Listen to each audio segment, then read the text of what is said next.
திருப்பாவையில் உந்து மதகளிற்றன் அப்படிங்கிற 18வது பாசுரத்தோட அர்த்தத்தை இன்னைக்கு பார்ப்போம். இப்போ கிருஷ்ணர் இன்னும் எழுந்துக்கல இல்லையா 17வது பாசுரத்துப்படி. இப்போ கிருஷ்ணருடைய திருமேனி உலகியலுக்கு அப்பாற்பட்டது இல்லையா. சீன் சேஞ்ச் எப்படின்னா, கிருஷ்ணர் குழந்தையா தானே 17th பாசுரம்ல பார்க்குறோம். இப்போ கிருஷ்ணர் ஒரு இளைஞனாக மாறுறாராம். கிருஷ்ணர் நப்பின்னை பிராட்டியோட இன்னொரு அறையில் படுத்திருக்கதா நம்ம இங்கே பார்க்குறோம். இப்போ ஆண்டாலும் உங்களுடைய தோழிமார்களும் எப்படி நப்பின்னை பிராட்டியை ஃபஸ்ட்டு எழுப்பிட்டு அதுக்கப்புறமா கிருஷ்ணரை எப்படி அப்ரோச் பண்ணுறாங்க அப்படிங்கிறது இந்த பாசுரத்தில் பார்ப்போம். உந்து மதகளித்தன் ஓடாத தோல்வழியன் நந்தகோபாலன் மருமகளே நப்பின்னாய். அதாவது சக்தியுடைய மதம் கொண்ட அந்த யானையை அடக்கக்கூடிய பலம், ஓடாத தோல்வழியன், அதாவது எப்பயுமே நீங்காத அந்த தோல் வலிமையுடைய அவருடைய நந்தகோபருடைய மருமகளே நப்பின்னாய். நந்தகோபர்கிட்ட மாடுகள் தானே இருக்கும், எப்படி யானை அடக்கக்கூடிய பலம் அவருக்கு எப்படி அப்படின்னு நம்ம யோசிக்கலாம்.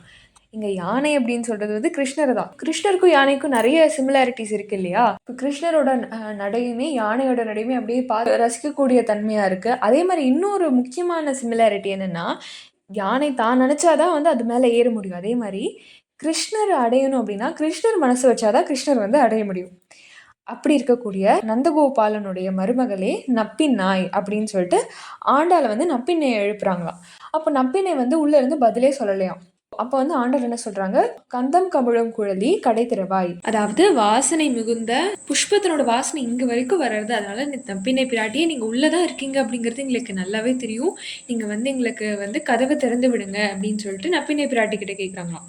உடனே நப்பின்னை பிராட்டி என்ன சொல்றாங்க, இன்னும் இருட்டாதான் இருக்கு, இன்னும் விடியலையே, விடியறதுக்கான அடையாளம் என்ன அப்படின்னு கேட்ட உடனே ஆண்டாள் எப்படி கோபிகைகளுக்கு அடையாளம் சொன்னாங்களோ அதே மாதிரி இங்கேயும் வந்தெங்கும் கோழி அழைத்தனகான் மாதவி பந்தல் மேல் பல்கால் விலினங்கள் கூவினகான். கோழி கூவிருச்சா. அதுக்கப்புறம் மாதவி பந்தல் மேல் அப்படின்னா, மாதவி பந்தல் அப்படிங்கிறது குறுக்கத்தி பூ பந்தல், அதை தான் மாதவி பந்தல் அப்படின்னு சொல்லுவாங்களா.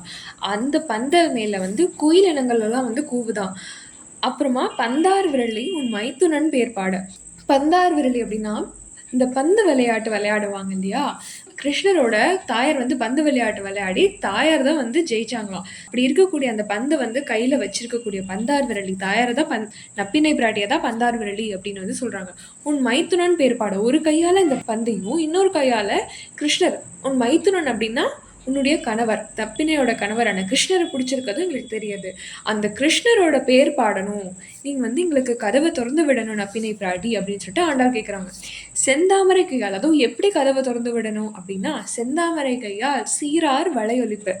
அதாவது அந்த தாமரை போல இருக்கக்கூடிய அந்த திவ்ய திருக்கரங்களால கதவை சீரார் வளையொலிப்பு அப்படின்னா, கிருஷ்ணருடைய இருந்து மகிழ்ச்சியோட அந்த வளையல் ஒலிகள் எல்லாம் வருது இல்லையா, அந்த ஒலியோட கதவை திறந்து விடணும், அதுவும் மகிழ்ச்சியோட கதவை திறந்து விடணும் நப்பின்னை பிராட்டியே அப்படின்னு சொல்லிட்டு ஆண்டாள் கேட்டுக்கிறாங்களாம். இதுல பந்தார் விரலி உன் மைத்துனன் பேர்பாடு அப்படின்னு சொல்லிட்டு ஒரு பாயிண்ட் பார்த்தோம் இல்லையா.